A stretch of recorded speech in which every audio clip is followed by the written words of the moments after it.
Hi YouTube. I want to talk to you about BBC and Sky and the Gaza thing. I'm going to read a bit extract from the BBC News webpage just so you can see what's happened. Then I'm going to give you my scope on it. Sky joins BBC and Gaza appeal veto. Sky has joined the BBC in deciding not to broadcast a charity appeal for Gaza, despite mounting political and public pressure for them to do so. BBC boss Mark Thompson has again defended the decision, saying it would jeopardise the BBC's impartiality. Their loyalty. Sky News said running the Disaster Emergency Committee advert was incompatible with its objective role, in other words, incompatible with their New World Order agenda. More than 50 MPs say they will back a parliamentary motion urging the BBC and Sky to run the appeal. Double speech. Meanwhile, advert group Stop the War Coalition launched a demonstration at BBC's broadcasting house in central London. Around 20 people walked into the lobby with a large banner proclaiming hands off Gaza before being removed by police and continuing a noisy protest outside. A number of them set fire to their television licences. ITV broadcast the appeal, which will also go out on Channel 4 and 5 on Monday morning. John Riley, head of Sky News, said the conflict in Gaza forms part of one of the most challenging and continuous stories for any news organisation to cover. Our commitment as journalists is to cover all sides of the story with uncompromising objectivity. Criticism over the BBC's decision not to air the appeal has come from archbishops, government ministers, charity leaders and 11,000 viewers. The DEC, which represents more than a dozen aid agencies, is asking for money to buy food, medicine and blankets following the Israel onslaught on Gaza. But Mr Thompson, the BBC director, said that the corporation could not give the impression it was backing one side over the other. He said it's not the first time the BBC has decided against running an advert on behalf and denies his arm has been twisted by pro-Israel lobbyists. Labour MP Richard Burden, who is putting forward the early day motion, said he was equally angry at Sky News and BBC, who are not being asked to broadcast a political appeal. If they, the BBC, want to maintain impartiality, then they should act without fear or favour and treat the child in Gaza just the same as the child in Congo, Darfur or the earthquake in Pakistan. Journalist unions, the NUJ and the BECTU, said the BBC's justification appeared cowardly in the anger of being set as a politically motivated. A string of politicians, including International Secretary Douglas Alexander, Community Secretary Hazel Blairs, and opposition spokesmen, have urged the corporation to reconsider its position. Their comments drew criticism from the BBC Trust Chairman Sir Michael Leon, who said some were coming close to constructive undue interference in the editorial independence of the BBC.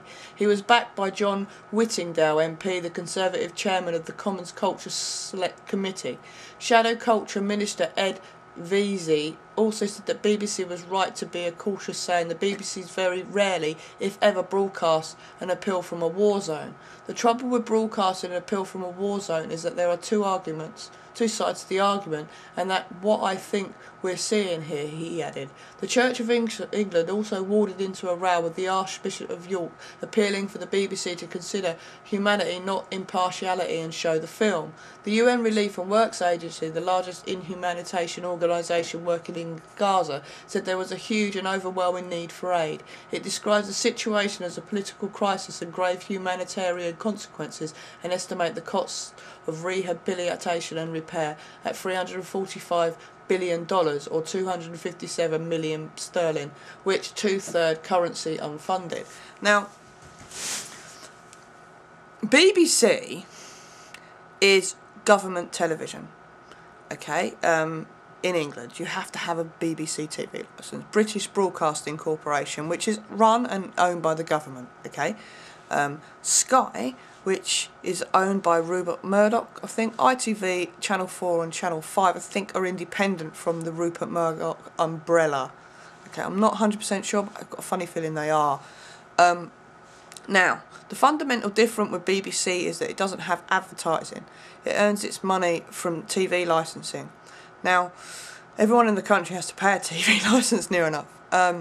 ITV, Channel 4 get their fundings from advertising, from corporations, from big corporations. Now, big corporations fund ITV and will vet their news, and any show that's being showed that could put any corporation's product that they're selling in jeopardy, and it will say, well, if you actually broadcast that our things, you know, the product we're selling produces, I don't know, scabs on your head, then we're going to pull our funding. And, you know, we're in the middle of a financial crisis. Money isn't what it is. Maybe corporations aren't throwing huge quantities of money at ITN anymore, and it's making them do as they please.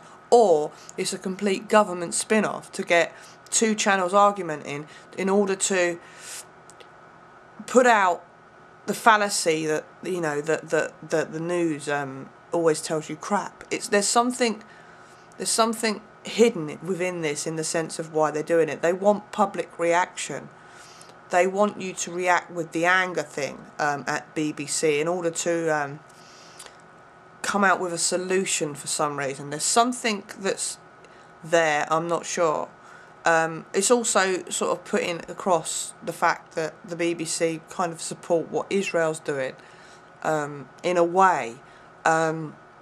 Is Rupert Murdoch Jewish? Just out of curiosity. I don't mean Jewish as a normal Zionist.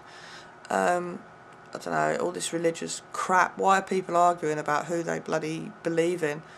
It just does my head in. But yeah, to me, I'm just wondering whether it's something to do with corporate advertising and funding. Because if BBC ain't getting 50 million, if say Coca-Cola have come to BBC and said, actually, we're not going to be able to pay you £50 billion in advertising this year, we're actually going to cut it to £10 billion this year, ITN are going to be less worried about broadcasting something that could have a knock-on effect.